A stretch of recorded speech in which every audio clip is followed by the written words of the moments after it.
Well, what I wanted to say was that one of the things that always baffles me is whenever I learn a new pose. So like Van helped me with my side chest tremendously, and in that process, I get like winded just holding that pose because here I am, I'm holding it how I'm supposed to be holding it, and he's moving like six different things on me, and then he's like, "All right, cool, now hold it." I'm sitting there going, Yeah, that's how it is. That's why you got to practice it. "Yeah, Like I was saying before, it's not just about it's not even just about hitting the pose, but it's also breathing properly and making sure that it doesn't look like you're breathing almost in a way. You want to be able to hide like your gut extending from breathing and all that, and making sure that your you body got still gets enough oxygen. you got to suck the gut the whole time too." Yeah, especially if you're doing a vacuum. Man, trying to breathe while doing a vacuum is fucking nuts. I I can't. I'm not at that point. I have Yeah, to I mean release it's everything out of my system, and then if anything, I'll get like short, like super labored breaths in, but it's not enough to sustain me more than like, I don't know, a minute.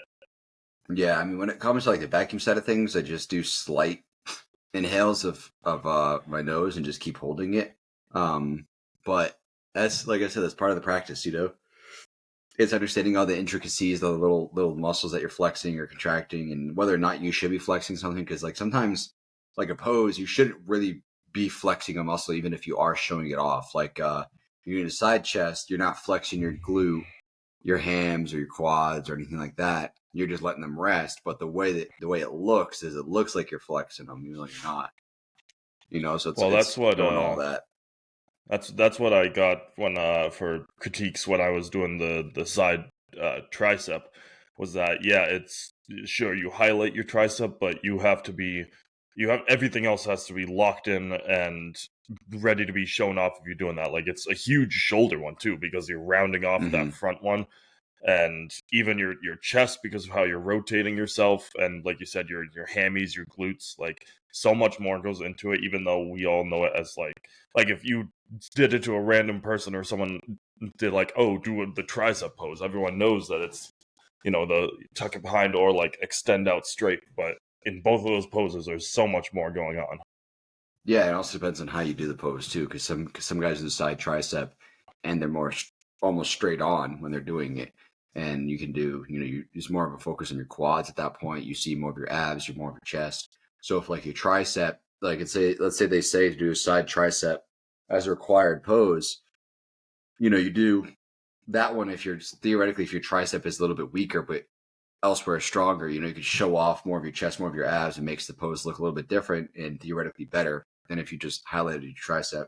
But yeah, it also shows off your delt and all that.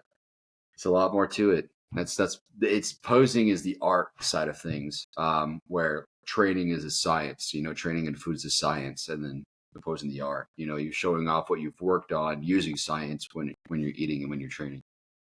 I actually use religion, no, not science. God tells me what to eat every meal, and God thinks I And prefer what? yeah, when I'm posing, it's not me showing off any scientific gains. It's me showing off my gains up top. Yep. Yep. Yeah, God thinks that I should be eating cookie dough with every single meal, so that's what I'll be fucking doing. Clickbait.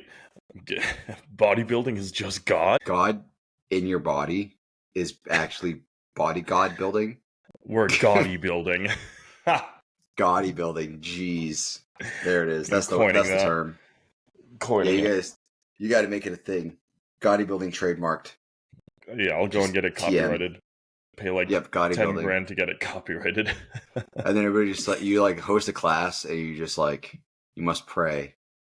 Now do 3 sets of curls. No, instead of what is that, the scorpion, is that what that one's called? Yeah, I think it's called scorpion or something. Instead of the scorpion, you're up in prayer up top. Yeah, exactly. Hit that in the middle of a routine, and just the judges go, oh my god, he's gaudy building, guys. He's a gaudy builder. He got one in the house. Oh no, I was hoping it'd take longer. It's really picked up. I gotta print this on shirts right now. Gaudy building. I'm not a bodybuilder. I'm a gaudy builder. You just show certified gaudy builder. You show Jesus on your shirt, even though it's not God, but closest thing to it. Well, I got the whole Swole Jesus apparel already, so now I just got to add gaudy building to it. Perfect. Which Perfect. you don't fit the bill 100% of Jesus anymore. I know. It's all gone. Look at that. Look at them locks. Very nice. Big No change of more long pace. hair. Yeah. How does it feel without it? Everyone whose opinion I actually care about tells me that it's great, and that's what I care about. I have a lot of people whose opinions I don't care about that tell me, "Oh, this is a weird change. I don't know if I like it." So I just go, "Whatever. Doesn't matter anything to me." Not that Yeah. even the people whose opinions I care about, I don't really listen to them anyways because I'm always just going to do whatever I whatever I want to do. Yeah, But I think it looks better short, personally. it's like so much easier to take care of it. Although I will Hmm. say the one thing is that in the morning, if I'm leaving in a rush, before I could just slap that thing in a bun, done. Literally 10 seconds.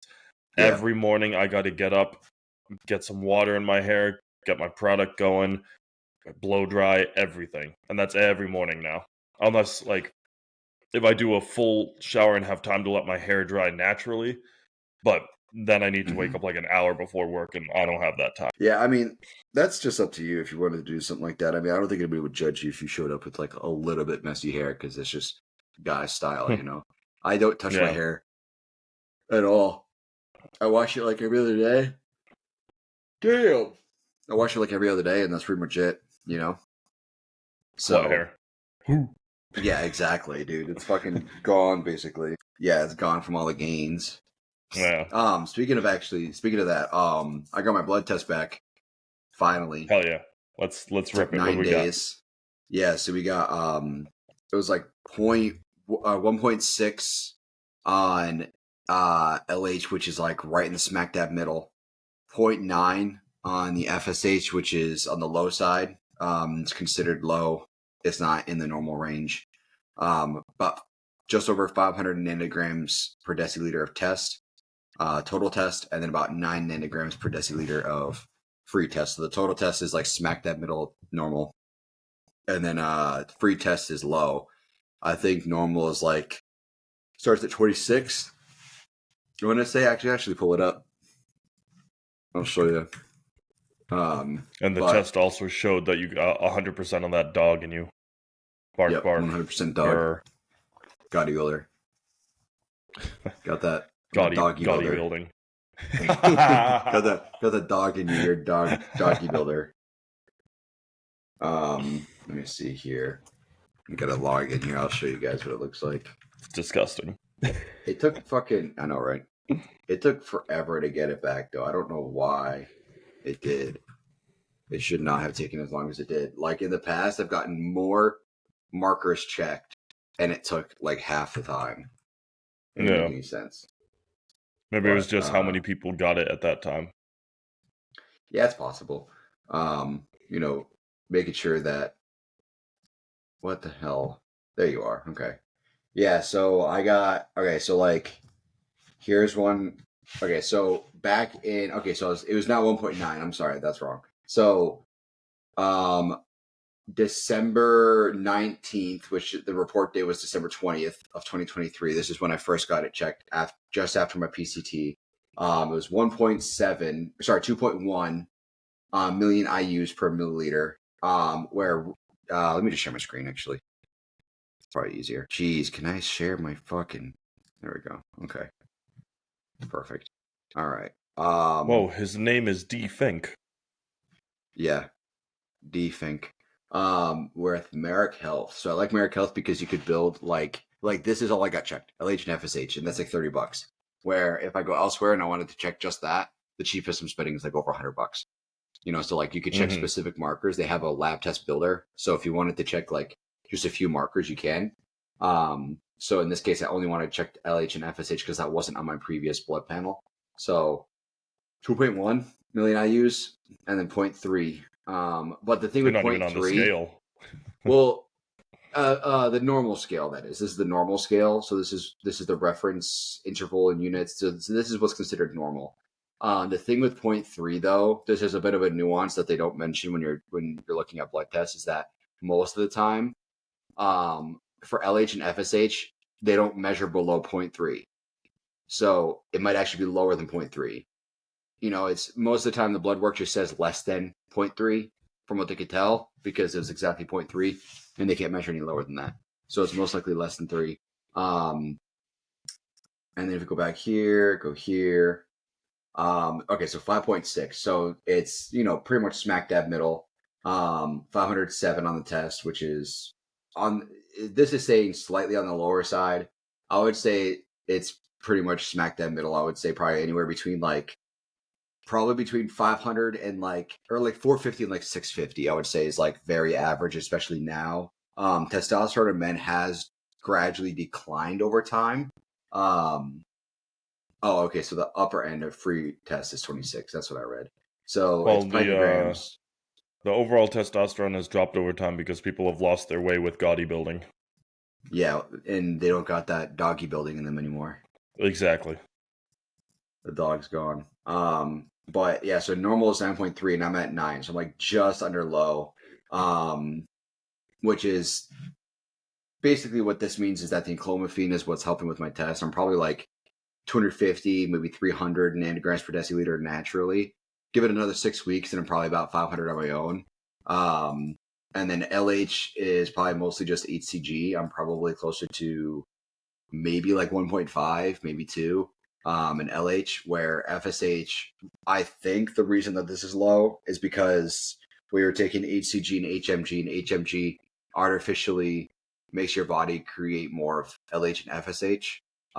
So I think that what happened was, because my HMG is a pretty low dose, it's not really picking up my FSH a ton. But what HCG also does is it skyrockets your LH, but it also pushes down your FSH.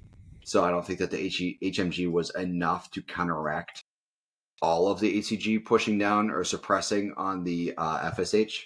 So there is that. But yeah, so really what this tells me is that body's back on track. It's getting back to normal, even with the additional supplements. It's not quite 100% normal, but it's getting there. It's getting close. And then also free testosterone, you can kind of think of total test gives you a good rough idea of where you're at. But free test also tells you in the bodybuilding world, it kind of tells you how much muscle you can put on. The more free test you have, the more size you're going to have. And the more muscle you're going to put on, the more recovery you have. So free testosterone, if you think about it this way, it's kind of it's kind of like what your body has it readily available for testosterone, right? It could use it anytime needed for anything. It's kind of like stem. If you think about it this way, in the most basic terms, it's kind of like stem cells, where stem cells are utilized wherever they're needed, versus any other type of cell. So that's kind of how free testosterone works. It's free floating in your body utilizes it as needed. So the higher your free test, the more muscle you're going to be putting on. So another example. So this is December 30th, 2022. This is just before a test and primo cycle. So let's see where this is at. So this is a full panel. So my anabolic panel, my bun is high, my glucose is about 88. That's all pretty normal. AG ratio, AST, ALT, cholesterol total was pretty high, but that's just because my body's always been like that. My HDL and LDL always have been kind of high. This is also seeing my LDL where it's at here. We did correct it. So we did try to figure out what the issue is, and we did end up correcting it. I think I got another panel done not too long after this, not with LabCorp. I think it was the Quest, and ended up being back to normal. So we did tackle this. Don't worry about that. This is slightly low, 39 and up. So HDL is the good cholesterol. LDL is the bad cholesterol. That's why you want it low. So you see how it's 0 to 99. HDL is 39 and up. So there's no limit on HDL. So the more HDL you have, the better. It's good cholesterol. LDL is bad cholesterol. The less you have, the better. DG sulfate, testosterone, so 1295. I think at this time I might have been on TRT dose. See, less than 0.3 low, reference range is 1.7, and then there's 1.5. So it's saying on the other panel that my FSH is exactly 0.3, or no, not my FSH. That's what I was saying earlier. No, my FSH is 0.9. Is that 0.3 or lower, it can't measure. So this is what it was before, 2022 when I measured it. Let me see here. So like right here, this is saying 0.3, right? So like this is, it could be 0.3, it could be less, the other one, it says less than 0.3, but it still could be less than 0.3 in the other one. Now it's 0.9, so we do know that's higher. Prolactin, 20.9. This is also where, because at the time, I think of this, we wanted to correct the cholesterol, and then we also wanted to figure out my gyno issue, because I was just on TRT. Like, there's no reason, and I was taking Aromasin every other day, even on TRT, because of my gyno issue. So it's like, what the hell's going on here? And this is what the issue ended up being. So if you guys get your blood work checked and your prolactin is high, that's a big marker for that. Estradiol, everything else checks out. Free testosterone, see 29.8. This is on a TRT dose. So this is 150 milligrams, which, yeah, it's high for TRT. TRT is really more like 100 milligrams. But even on a TRT dose, I'm producing triple what I'm making now with enclomiphene and, the natural side of things. Granted, also keep in mind that blood work is also a blip in time. It's not the whole truth. But yeah, so here's my blood work for you guys. Most recent one is here. So this is like $50 or something is where we're at here as far as the cost goes. So yeah, see, service date and then report date. It took forever. That's what it felt like, at least. So LH normal, approaching higher end of normal. FSH low. If we increase HMG, this will probably go straight up. And then free test, there's nothing I can really do about that besides just waiting on it to get back to normal. Hell yeah. So anyways, that's my blood work for you guys. Went through that real quick. Yeah, and I mean, transparency is great. Imagine if everyone in the bodybuilding world took the time to just kind of be like, hey, this is what's going on. Imagine if we got Liver King's blood panel. Oh, geez, it probably every single marker's off. What are you doing? Well, I did a challenge of eating 400 eggs out of shot glasses. Yeah, that's not good for your health, I don't think. I'm just a doctor. What do I know? Oh, that's right. We don't know what we're talking about. Don't listen to what Paul and I say. Yes, everything's a lie. COVID is 100% real. Gymshark is a great brand. Yep. If you train more than 10 minutes a week, you are fat phobic. And anyone who's obese and gives you training advice is 100% correct. Keep that in mind. Me and the boys on our way to the gym to be fat phobic. Literally, though. Literally. Hey, I'd rather be fat phobic than anything else, man. And here's the thing. Here's the thing that I fucking hate. Phobia is an irrational fear. It's like a fear you can't explain. So, for instance, I have limnophobia. Limnophobia is an irrational fear of lakes. I don't know why. I fucking hate them. I'll go like knee deep maybe, but I will not go any further than that. I'm fine in the ocean. I'll go jet skiing. I'll jump out in the, I'll go scuba diving. I'll go snorkeling, whatever. Fucking lakes, nope. Not in a million fucking years would I ever scuba dive in a lake. So, yeah, that's an irrational fear. There's no reason. I can't explain it. It's just how it is for me. I just fucking hate it. It freaks me out, right?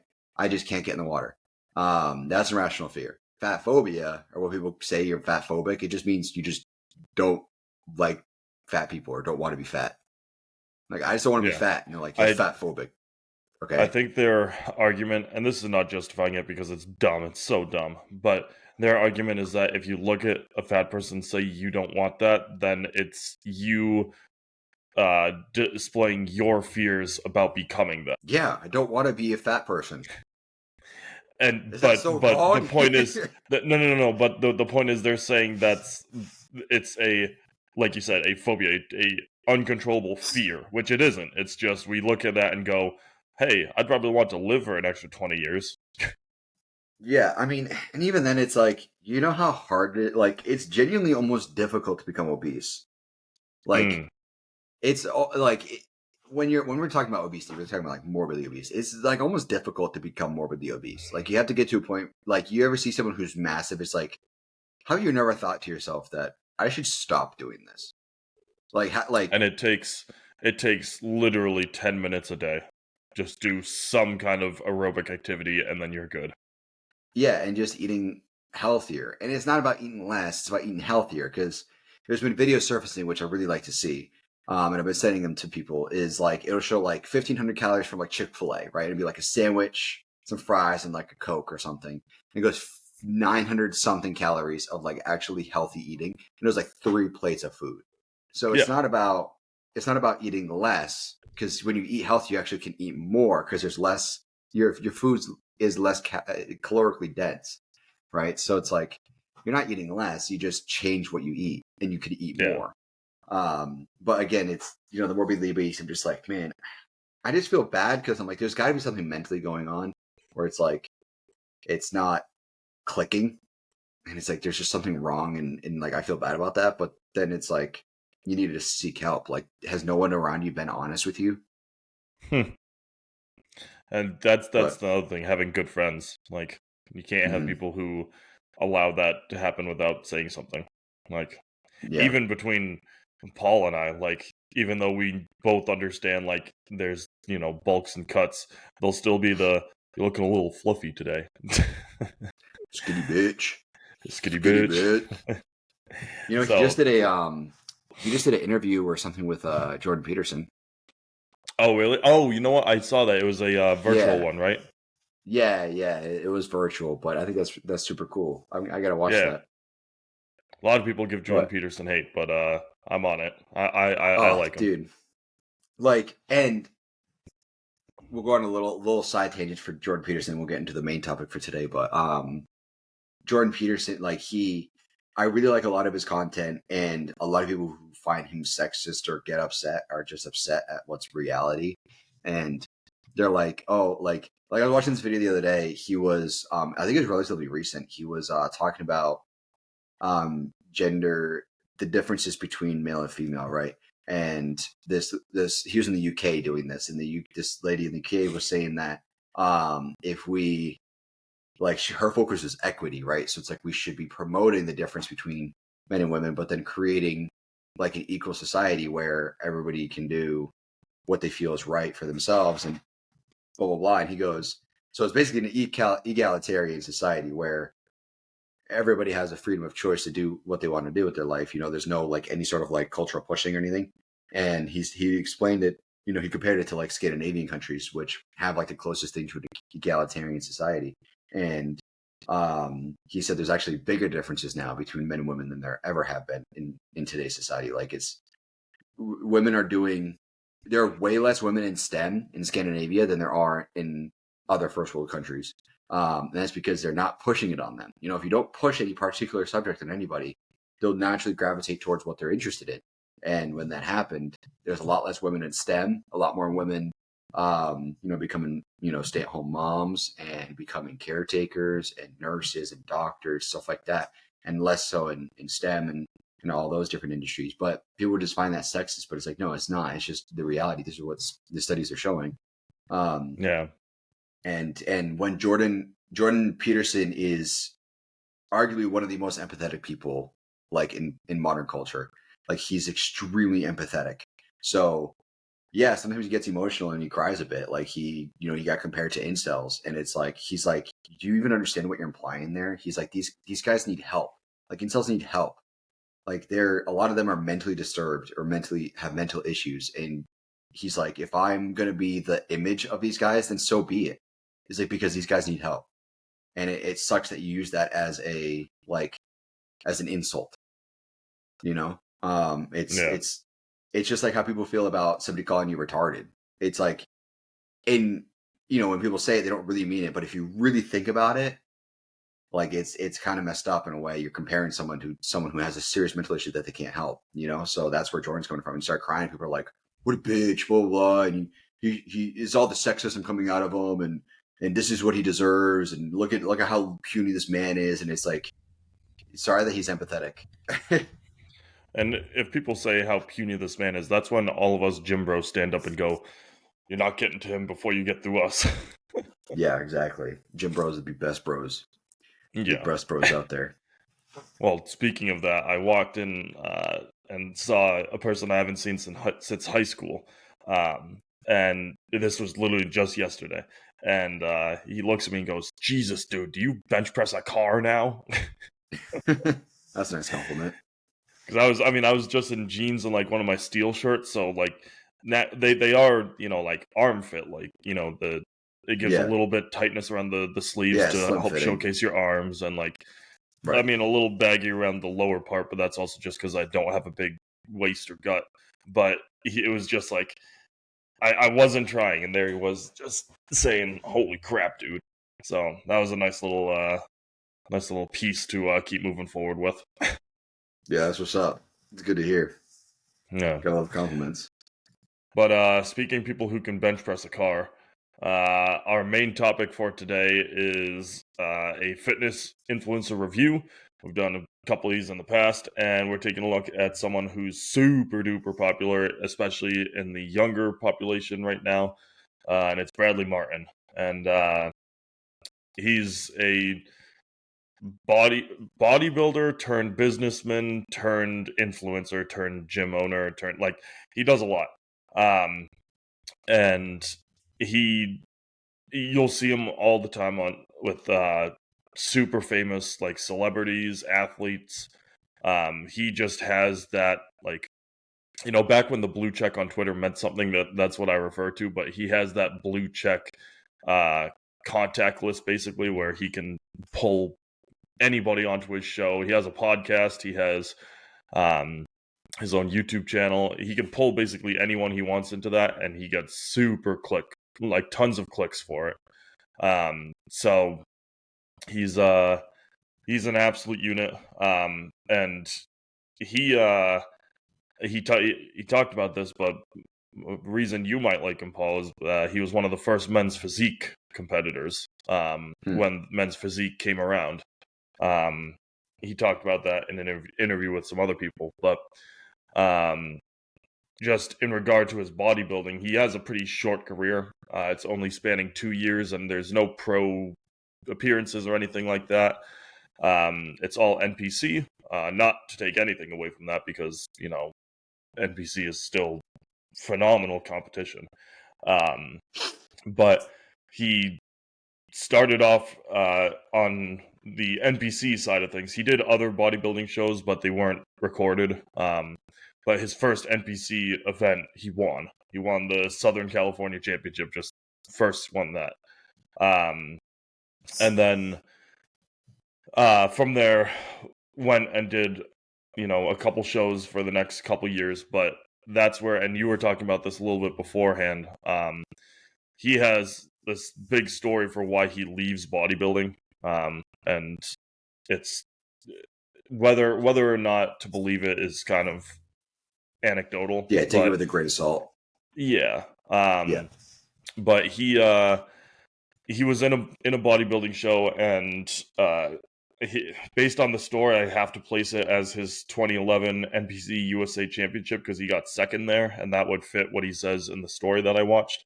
But he went out for this show, and he was phenomenally like put together at that time, and he was looking pretty darn good for men's physique and bodybuilding at the time. He's huge now. He's added almost 100 pounds to his frame, but he won second, or sorry, got second, and apparently, according to him in the story, and again, take it with a grain of salt. I wasn't there. I don't have any actually recorded data on this. This is just a story he told on a podcast, but apparently the whole crowd was booing and saying that Bradley, you got effed. You should have won that, and the crowd was just not happy with the placement. And so that pissed him off, and so he took a little bit of time off from bodybuilding, and in that interim, that's when he blew up on social media. That Yeah. was right when Instagram first started coming around, and he got a ton of followers, and that's because he way back in the day had BM fitness or BM lifestyle or something like that, That's where he being was fit. BM fit. That's it. Or wait, no, Um, you just need that's 2012. 2011. He had Okay, I was gonna say he had BM Fit, which is like his own training program.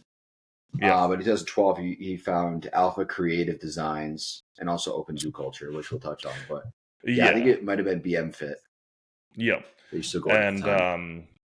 he blows up from that. He gets a lot of followers, and at that time, someone reaches out to him.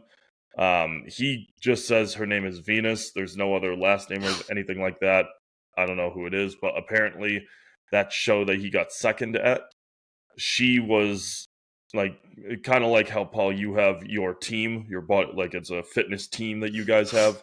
She Yeah. was running something similar where she had a team of people, and she was uh, someone either responsible for the show or a big donor to the show. In some way, had a lot of influence on the show, and basically told him that going into this event, she had already picked who she wanted to win, and that it was not staged. The guy still had to bring a good package, but it was heavily skewed in that dude's favor, and that's why Mm. Bradley lost. And at first he disregarded it, but then as he started to get bigger and bigger and bigger on social media, people were reaching out to him saying, "Hey, come do my show. Like, come do this bodybuilding show. You'll win. I guarantee it." And he was like, "F it. Let's see. We're going to test the theory." And he goes out to one of these shows, and this is I'm assuming it has to be a non-NPC event, because I would not think this would happen at a Phil Heath Classic. So I'm guessing this is a smaller bodybuilding show that isn't NPC. I mean, it might be NPC, it might just not be listed. That's true. Or it might be because like there are like there are so many organizations out there. NPC and That's IFBB are true. just the biggest one. So like it could be one of those, and it was just one of those like maybe an organization trying to get its footing in the industry, and because like the way it works, guys, is like there's a bit of nuance here. So like with NBC and IFBB, it's like those are like the governing bodies, right? Those are the judges basically is what the NPC and IFBB are, right? It's a licensed event, so if it's an NPC event, it's going to be logged within the NPC events, and like you can go back and look at the history of NPC events, photos, stuff like that. And the NPC is also run by the IFBB panel as well, so it's a governing organization essentially that you know people running shows, I would assume, pay money to have their show become an NPC show. And then therefore the NPC judges who are qualified for NPC and or IFBB come out and judge the shows. So like, for instance, the shows that I competed in were both KD promotions run by this gentleman named Kevin, who ran a gym that I used to go to, or runs a gym I used to go to. So like those are his shows, but they were like NPC shows. So like those NPC judges, but he was the one running the show. So like he made the profit, and I'm sure he paid NPC something to come out with their judges and judge it as part of the NPC. So it's possible that might not be an NPC show, might have been just like a bodybuilding show, associated with a different federation or on its own, something like that. So it's possible, but Yeah. it's either way, it's still the industry. It's still it's still the way the industry works. Yeah. But then when he gets to the event, he's just about ready to step on stage, and when he's walking out on stage, he can see the guy who reached out to him, like the organizer of the event. He can see him up in one of the uh, I call them press boxes, but if you're thinking like a theater, it's like where the owners would sit. And the dude's sitting up there going, "Number one," and then in that show, Bradley crushed the competition and won. And so, again, completely anecdotal. I don't have the actual history data to support it, but if Mm-hmm. that's true, that's kind of like showcasing the influencer side on the sport. But obviously, once you get higher and higher, like obviously it has no effect at the Olympia stage, because the Olympia stage is critiqued at the highest level, so for sure has And there are no millions of influence people there. watching too. Exactly. But I can certainly like see it. I can see it at the smaller scale this being something that happens, especially someone like a not developer, but a person trying to set up more and more and more shows and trying to drum up popularity for this particular kind of show. I could see something like this happening. Mm-hmm. Or even starting to build it and he says he stops bodybuilding, a year after that, just because he was so mentally screwed with it, because he realized that at the level he was competing at, it wasn't anymore about who brought the best package. It was about the connects. And I can see it. So I don't know. We say take it with a grain of salt, but it's certainly something that I can see. I'm always on the more conspiratorial side, as is, but it's definitely something that I can see happening. I mean, the way I would see it is like if it was a clear difference, so like that show that he got second, like it was a clear difference that he should have won, then I could see it being like a clear issue. But if it's like it was kind of a tie, let's say like the majority of people felt that Bradley could have won, but then you also have the camp that felt that the other person should have won, and the other person won because they had a bigger following. That's negotiable. That's like that's I could see is more up in the air. And I could see that more potentially happening than someone who's like a complete fucking dominator getting second. Like I could see the latter situation happening where it's a close tie and they go with the guy who has a bigger following, so it's better for the promotion and stuff like that. I could see that happening before somebody who's a clear winner getting second and somebody who has a bigger following getting first. Yeah. So it's possible that like the booing side of things could have been like exaggerated. That's what I think. Like out of the story, Yeah. I could believe it. I don't know about that second one. So like what he should have done when he got invited to that show is he should have come in with like a super mid package. Yeah. Like just come in like maybe like let's say like 12 weeks is the average prep for a show. Let's say he came in at like 6 weeks of prep, still a decent amount of fat on his body, plenty of water, all that. Come in and then see what happens there. And then that would be the clear fucking distinction. But if he came in like still pretty good and still could have been a toss up in the top 3 even, then yeah, I could see him like being pushed towards the front for the social media following. So it's possible. And I'm not surprised if there is corruption based off social media.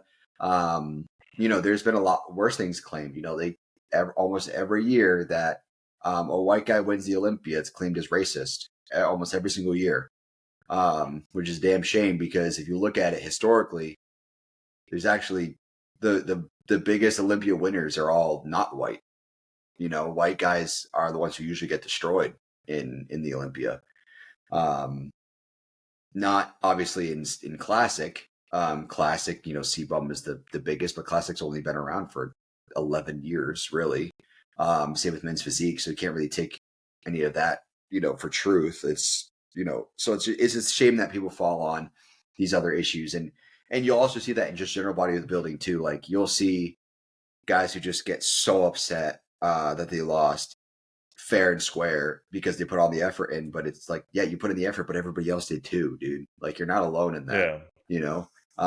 You got to take what you can from it, learn from it, and adapt and move forward and aim for higher, So it's a lot of guys get very personally offended when they lose. So again, it's, emotions could have played a role in that, in what he can remember. People might not have booed. He might have been like a few people that said that you should have won. It might not have been like a crowd booing. I don't think that would happen at a small time show. At the Olympia for sure, but not at a small time show. So I don't know. Again, take it with a grain of salt, but I do see it potentially happening, especially if it's a pretty close tie or like, Bradley should have been the winner, but the other guy, had a way more connections and way bigger social media following for the promotion of the further events later on. And they could have made a lot more money if they made him win. So you got to remember these guys who run promotions in any shows in general, whether that's fighting, whether that's bodybuilding, whether that's, any sort of pageant, anything like that, they're in it for the money. These are for-profit organizations. So yeah, they're going to try to, they should stick to who should be the clear winner, but at the same time, they're also in it for the money. You know, they wouldn't do this for free. You know, Yeah. no, none of these promoters would do it for free. Otherwise, they wouldn't do it. They're making money. You know, I'm sure that they love doing it, but they're also making money. And if they had to pay all this money out of their pocket and not get anything back in return, then they wouldn't do it. They have to make some sort of profit. So you got to keep that in mind. You know, these are all for-profit businesses, just like colleges, universities, private companies, public companies. They're all for profits. You can't trust every single thing that they say. Yeah. And I was going to say, it could even be taken a step further and start to be set up as like almost like how the WWE runs their entertainment side of things. Like, take all the athletic side out of it. You know, if you take just the storytelling side, and like if let's say this situation, let's use this example where Bradley gets called in to do this show. You know, big following, brings a lot of people to watch this show, and he wins it. And then you set something up for like, either a month, couple months, a year from now, that sets up another person to then like dethrone, and then you have a storyline brewing, and it like engages people. And I can definitely see something like that happening. Yeah, and if you follow these shows or these organizations over a span of time, you'll see that they use previous winners as part of the marketing. So like they'll put them on posters and shit. And that's like, I think that's probably part of it. I didn't read the fine print when I signed up for shows, but I'm sure part of the fine print is like whatever the photos they take, they can use for marketing purposes. Oh yeah, you have no rights to those pictures. Yeah, yeah. So, they could use Bradley Martyn as marketing for further shows. Oh, Bradley Martyn competed at this show. Come compete and see if you have what it takes to reach the same level that he did. You know, it's a picture of him like 10 years ago. Yeah, exactly. It's like black and white. Yeah. Arnold competed here 60 years ago. Yeah. Come see if you can beat Arnold, and you show up and Arnold's not even in the building. Yeah, he's like on the other side of the world, and it's just like 5 people showed up. And like, oh, it's like a cardboard cutout of him from back in like 76 or something like that. Yeah, you got to compare yourself to him. You eventually have doing holograms. His mantis pose. Man, imagine if we got to the point where we could do like hologram video conference calls, and like instead of bodybuilding shows where you show up, like they put a stage up and like the audience can show up and stuff, and like everybody's just a hologram on the stage. Jeez. Imagine. That'd be wild. That'd be really wild. That'll start with the Apple Vision. Yeah, dude. Oh, real quick, speaking of that, so I'm super into racing, right? And I watch all these different types of racing, and one of them that I love is F1. And there's this guy who made this like basically this way of watching F1 where you have like the actual broadcast in front of you. Sometimes you could watch, like, I think he might be able to, like, in theory, he could put like a driver's onboarding cam on either side, something like that. I think he had the map up too. I actually saw in the video, but on the table in front of him was like a 3D map of Monaco where they were racing. Like this is all just computer edited. It's not real, but put map on the table and it was 3D, and it showed exactly where the cars were, and you could like look down and watch them race around the track, and like there's guys fighting for a position and cutting corners and doing switcheroos, stuff like that. So it's fucking wild. Apple Vision's gonna be sick, as time goes on, and more AR VR technically is adapted. So we'll see what that holds for bodybuilding and how that could work with like training and shit. If there's ever any sort of technological application for the Apple Vision Pro while training, you're gonna look like a fucking idiot in the gym wearing it. Well, I was going to say it'd be wild for the posing side of things. Imagine like it's a FaceTime call, but you like it's right there in front of you. Like you would, I don't know. I think that'd be really beneficial. Yeah. If they could like FaceTime you and it shows like, well, you would just see them in front of you. You would just see them in front of you. Yeah. I'm saying like if you had multiple cameras, you could show like your entire body, so that way when you're posing with someone, they can see exactly what you're doing. That'd be pretty cool if we can get to that point. Kind of using just have the Facebook like emoji people when Zuckerberg did his call, and it's the animated version. Yeah, they spent like billions of dollars on like some bullshit animation that doesn't even look good. Yeah. But But yeah, getting back to yeah, Bradley, um, that's like his bodybuilding side of things, right? He was men's physique, which is Paul's side of things, and he did it for a couple years, but then kind of drifted away from it, and then kind of went to what he really wanted to do. And I was talking to Paul earlier, but he's a cool dude, and one of the reasons I like watching him is because he's a regular dude.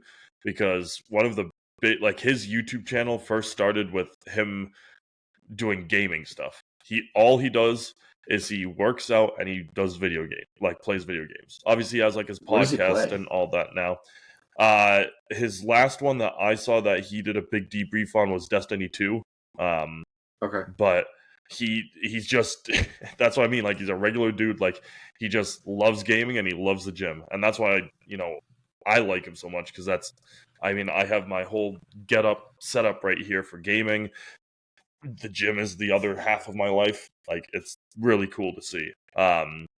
But that's actually his start on YouTube, and progressively it turned into, like we talked about, BM Fit, and basically was a coaching program. He still does this, but he took on clients and did like some of the stuff that was bringing him a lot of fame was his like extreme makeover type stuff. Like a dude lost like I want to say like 49 pounds, something like that, in whatever the time frame was, and it like doing these wild transformations. So he has pretty cool history there, and of course, being on every social platform helps him a ton for. And we'll get into it, but he has his own gym and his own podcast, and both of those do very well because he's on everything. Mm-hmm. Yeah, I mean, I didn't really know he was into gaming or anything like that. That's kind of cool. Looking at his YouTube, his oldest content is all training stuff. Yeah. Beginner chest routine, beginner routines explained, beginner leg routine, how to bench press, stuff like that. So I'm not sure what the gaming content is unless it's on a different channel. But he also started posting, it says on here on his YouTube 9 years ago, which would have been what, the year he opened his gym? Something like that, yeah. Yeah, so it's possible that he like archived or deleted a lot of his older content that doesn't fit the image that he wants to fit now, which is perfectly fair. I mean, you grow as a person, so you look back at the content that may not represent who you are now. People act like you have to be the same person your whole life, and over a span of 10 years somebody could drastically change. Also, So Zoo Culture opened in 2023. he's had his own gym for a while. His gym opened up 2023. Or okay, new Zoo Culture gym set. Okay, maybe it's a new one. Okay, maybe it's a franchise or something. Let me see. So Zoo Culture Gym. Let's see. Stop. Okay. Yeah. Let me see. See if I can look up like history or something. Yeah, Zoo Culture. Yeah, that link doesn't go anywhere. So, this is saying in 2018 they had their 1 year anniversary. Okay, so maybe 2017 they opened it. Yeah. Yeah, it's hard to say. I mean, because it says on this other page that in 2012 he opened Zoo Culture Gym in Los Angeles. Anyways, point is he owns Zoo Culture Gym. Which there's also a gym franchise called the Zoo. I don't think it has any affiliation, but I see ads for them sometimes on like Instagram, and it's like you could like buy into the franchise, and your gym's called the Zoo, which I kind of like. Yeah. I like play on words where it's like, oh, sweet, I'm going to the zoo. You're not going to the gym, you're going to the zoo. Well, like that's like just one of those like gimmicks that just rolls off the tongue well, and like you would be like, The zoo. you would want to go there, not even to work, like even if you didn't want to work out, like I'm going to the zoo. Yep. Yeah, it's like there's a gym near me in Rock Hill called the Office. So you say I'm going to the office. That's a good way to get out of the house without the missus asking anything. Oh, where are you going? Yeah, I need to get some work done at the office. Yeah, if you're gonna hold it off long enough, then yeah. But But one of um, his, he's LA based, he's West Coast based, mhm, which is, you gross. know, it is gross, but in terms of, publicity and having a big following, it's the place to be. Um, and the, Less and less, though. I will say that.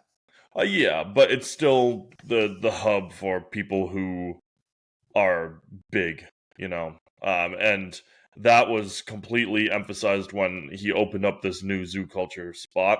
Like we talked about 2023, that must have been the one I was thinking of because that's all I like. It's the all red and black one. Okay. But when that one opened, I remember watching the videos, and there was a line that stretched down, God, maybe like Hmm. 2-3 blocks. That line was stretched, and like I think he also had some big figures in the gym at open. Like I know Arnold was there the day that gym opened. So Hmm. there was obviously more reason to go than just work out, but um, his gym is a huge influencer gym. A lot of people who Hmm. do like fitness influencing or training or any kind of social platform regarding the gym, a lot of them are um in that zoo culture gym. So me Hmm. personally, like sure it'd be a great chance to work out there and like check it out, but that's like the whole reason I left Empire because that's what Empire was turning into. So I don't think I would enjoy it as much. Granted, I would love to, you know, talk shop with Bradley, and one of his things too is that this has become a meme, but anytime he talks about fighting or anything like that, he always goes, Yeah. "Bro, I'm 260. You couldn't take me down." And he is convinced that he could fight just about anybody. And I mean, he backed it up a couple times, like not fighting like hand to hand fighting, but just either sparring or on a wrestling mat. And he's backed up his words, but he's taken some big shots at people, like talking about Hmm. um, Demetrius Johnson, DJ, who is one of the best current fighters, and that dude is only at like $150, $160, and he was on Bradley Martyn's podcast, and Bradley was like, "Yo, I could take you down." And he was like, "You wouldn't even get to me. Like you, Yeah. you wouldn't step. Like you could not get your arms around me." Because that's how he would win. Like being 260 and how strong Bradley is, getting his arms wrapped around someone, sure, he could probably get the takedown then. But against a professional fighter, you're not even getting there. Yeah. That's the thing we were talking about here. Like that's what's so dumb about all of it is that he's not talking to the average person. He's talking to professionally trained fighters. And when we're talking professionally trained fighters, like especially in the MMA, or UFC, I would say, like UFC, for instance, or like when you're at the top level, these guys eat, sleep, and breathe training. Like most Mm-hmm. guys who are trying to get pro, like they live out of their fucking cars because they have to be at the gym for so long every day. Like they're there for like 10 plus hours a day training the entire day. So like these guys are living this lifestyle. And that's what people don't understand is that there's so much more that goes into fighting than it seems. And to say that, oh, I got 100 pounds on you, I would beat you. It's like, dude, feel his knuckles. You feel a fighter's knuckles. It is Oh God. absurd. They're like rocks. It's like rocks in their fucking skin. Like you Mm-hmm. think your knuckles are hard right now because they're bone. Feel a fighter's knuckles. It is insane, especially boxers. One punch. I bet you one punch from like a good boxer. Floyd Mayweather, for instance, one of the best boxers of all time. One punch and fucking Bradley's out. Because the other thing Mm-hmm. too is like when you're It training, could you're be not a just training to learn. it could be a What's that? gut punch and it's still gonna do it. Oh yeah, yeah, that'll put you on the ground for a minute. But like you're not just training to learn how to fight, you're also training to learn how to take a fight. Like you're learning Mm. how to take punches, how to get out of situations, so like you build up this pain tolerance. So part of being a boxer, for instance, is being able to take punches. And Bradley doesn't have that experience. He doesn't have the boxing experience. He doesn't have the MMA experience to be able to take a punch. So somebody wails a really good square one on his fucking face, he's out. He's going night night because his body doesn't know how to respond to it. His body will black out in order to protect itself. Yeah. So Yeah, it's. I think it's one of the stupidest things he says is, "Oh, I'm 260 pounds," and it's like, well, yeah, and so that's the meme that comes around. So it's if anybody yeah, ever challenges a physical aspect of you, you go, yeah, but you're not 260. yeah. I told myself my goal for this year was to get to 250, but I kind of want to get to 260 just so I can say that meme. But just put on 10 more pounds of fat. Let's just stack on the fat because you can say, "I'm fucking 260." Like a boss comes up to you like, "Hey, I need you to do this. Are you 260? No, then you're not gonna tell me to do shit." It's like those memes of Beetlejuice walking around, and it says, "When the boss tells me to do something, but I can bench press more than everybody there, so I legally own the company." Yeah, I love that, dude. That's so sick. I love that. I've said that to I've said it to a few people that I've worked with, and I'm like, it's just so funny to me. Yeah. There's a clip from a movie or a show with Arnold, and he like rats on these two cops who are interviewing him or something, and he's like, "You got to eat more, you skinny bitch," or something, and he's like, "You fat fuck." He's like, "I'm not gonna listen to anything you have to say." And he like walks out of the room. It's like that's especially when you're hopped up on gear. That's kind of how you feel. Imagine you're detained, you're in a waiting cell, and you're like, "No, I'm ready to go home," and you just walk Like, out. open the cell door, one hand, just boom, just open it right up. Just like walk out, Bending like the Hulk. it like those pressure sticks. Yeah, exactly. Yeah, you just bend it, no problem. You fit right on through, no problem. When you're walking But out, like the you have walls to go crumble when sideways your too. shoulders hit them. Yeah. Yeah. You're too wide for the doorways. Oops, sorry. You ever seen that guy with the Invisible Lat Syndrome? I mean, I've seen the guy who can recall his lats unbelievably well, and he does it like mashed up with No, songs. I gotta show you this. I gotta show you guys all this. This shit's so funny. I gotta find the right one. Fuck, I don't think it's that guy. There's one guy that went viral. There it is. Okay, wait. All right, check this out. All right, this guy. Oh, yep. Like, people have caught him a few times doing this, and I can't tell if it's like Like a bit or something like that. yeah, like a bit, because he's just walking kind of by, like, I can't tell if he's with her or like she just happens to be kind of next to him. But Yeah. there's so many of these out there. Let me see. What do we got here? There's a Noel Diesel of you might have ILS. There's a short that you click by. Let me see. Right there. Let's see what this is all about. Yeah, exactly.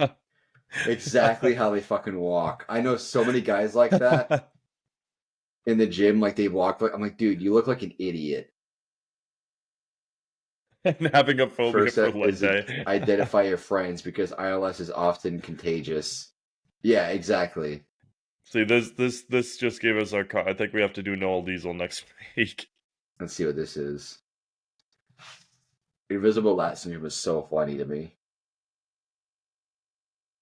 That one's but that one seems forced. Like, you can do it. I think this is forced. I think he's giving an example of it. I'm saying, like, Yeah. it.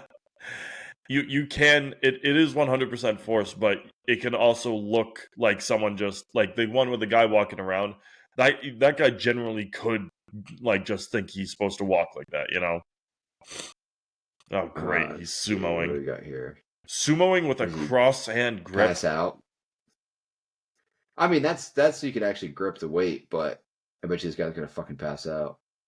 We gotta just do this. Just watch like viral clips. He's gonna pass out. Yeah, night. Yeah, he didn't breathe. You need some milk? Oh yeah, here's another one. Maybe the same guy. Look at that. Yeah, it's totally a bit. It's got to be a bit. Fucking love it, dude. It's so funny. It's like my Invisible Lat Syndrome is almost equivalent, or like people who like accentuated muscles that they don't have. To me, is like Joe Rogan's like the fake karate and fake martial arts. Like, it's just so entertaining. What's that? What, I'm not following. What do you mean? So Joe Rogan, one of his favorite things to watch, and he said this a few times and has showed it on multiple podcast episodes. One of his favorite things to watch is like the fake martial arts. You know, like there's like phonies out there that are like, oh, you got to channel your chi and you got to do this, and they like barely touch someone and they like flip and pass out or whatever. Like, because that's part of like MMA and all that he's into. Like, this side of things is so funny to me for bodybuilding. Like all the big ego lifters and shit. Like this guy, I remember this guy being hilarious. So like there's Kiriakos Grizzly, which is kind of like a little bit of ego, but like look at this. This guy's gone viral a few times. He always wears a chain around his waist for whatever reason. It doesn't do anything. You might see it in a second. I mean, it's a lot of weight. Like, this dude has to be strong to do this. But also, like, you're not lifting from this plate to this plate. You're only lifting these. And even then, because it's so leveraged on this side, especially with the smaller plates, it's not nearly as heavy as it would be. And he's also lifting it like 3 fucking inches. There's no build up to that. You don't go, I'm going to do this exercise for 1 plate, and then you build up to 20 plates. Yeah, exactly. Is this a shoulder shrug? Like, I kicked this guy out of my gym so fucking fast. Yeah. Like, there's weight limits on these machines. There's a reason. You will break the machine. It can't just handle any weight you put on it. Like, look at this chain around his waist. Pause it. Look at where the plates on the top are. There's a bar sticking through them in the top. Yeah. Probably to hold them in. And there's also a dumbbell here. There's 2 dumbbells here to keep it down. Like, you should not need to counterbalance a fucking machine. Yeah, watch this 1 inch range of motion. Wow. 1, look at that. 2. That's a knee 3, exercise. 4. That's literally a joint exercise for your knee. Yeah, he's just stretching his knees out. Everything else is already stretched out by the time he lifts the weight. Look at this fucking thing. Where are his legs? What? Underneath the machine. They're going this way. This is so good, dude. I love this. Look at, dude, you can't lift that. That's not physically possible. Like, look at the bar. The fact that this bar hasn't snapped yet is a fucking miracle. Like, that's a really high quality bar to handle all that weight. Look at this chain that's doing nothing. And it's not even getting off the weight yet? No, it's not even off the rack. It never leaves the rack. He's just moving the weight. That band is not going to hold it. His support is a band. Yeah, he's got a couple of bands up top, which already eliminates some of the weight. But, like, he's literally just... He's wiggling. The weight's just bouncing. The weight's just bouncing because of him moving it around. I don't know what the fuck this is. This is more reasonable, I guess. This is just fucking dumb. This is just a wide grip deadlift? An extremely wide grip deadlift, I think, is what he does here. I guess it's testing your hand strength because you don't really have a full grip on it. I only did 1 there, and there's this fucking thing. Oh my god. Look, there's dumbbells stacked on. And then there's more plates back here, too. And then all these plates down here. Oh, can we try and count these right now? Let me see. 1, 2, 3. 18 there. I got 10. 10 on the bottom. Yeah, 10 down here, 18 here, and maybe another 10 up here.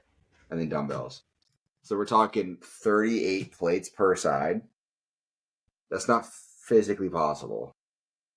What is that in math? Like, what's the weight that he had? That's what I'm pulling up. So 38 times 2 times 45 is 3,400 pounds. And then let's say add 100 for the machine. I mean, 3,500 pounds. And then whatever's also behind. What did Brian Shaw do for the leg press?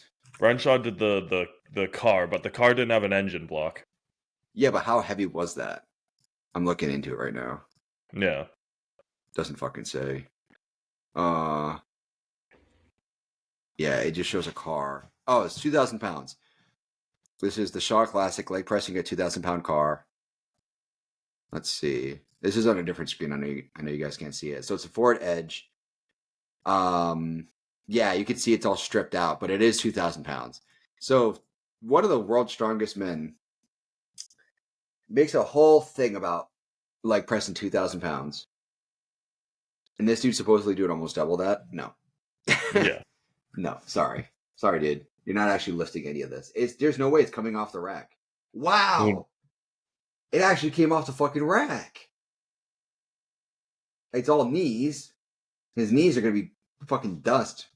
Yeah. And not too long from now, but like, holy shit, that's crazy. But yeah, I love the ego lifters, and I love the Invisible Lat Syndrome shit. Like, it's just part of all that is, yeah, exactly. You just push your shoulder blades out. Yeah, you just that's my Invisible Lat Syndrome. I have to put my arms like this. Yeah. But yeah, it's so funny to me. With that being said, I mean, I think Bradley has his influences. We'll probably talk about him again on a later episode. There's more to dive into, like who he's trained with, stuff like that. Yeah. Yeah. Tristan Lee's one of the big ones that like really he like trained a lot with was Tristan Lee, who's actually lost a lot of like publicity recently because he's not so lean anymore. He actually looks fucking actually like a bodybuilder now instead of just a dice to the gills freak. And he's probably a lot happier too. So, but yeah, he trained a lot with Tristan Lee and other people too. But he has his influences. I think he really started getting a bad rap when he started seeing the 260 shit. Like that really like made people not like him. You just saying that, you're not 260. 260 isn't just about the weight, it's a mindset. It's about who you are as a person. Are you 260 on the scale, but are you also 260 in here? In the mind. In here? And in the heart? Are you 260 in your gaudy building? In your gaudy building, and in your brainy building, and in your hearty building? Because we're doing all of that at once. But appreciate you guys listening today. We'll be on with a new episode next week. Hopefully it'll be, maybe we'll do another story episode. Maybe we'll do another training episode. We'll see. But we will see you guys next week. Peace. See you guys.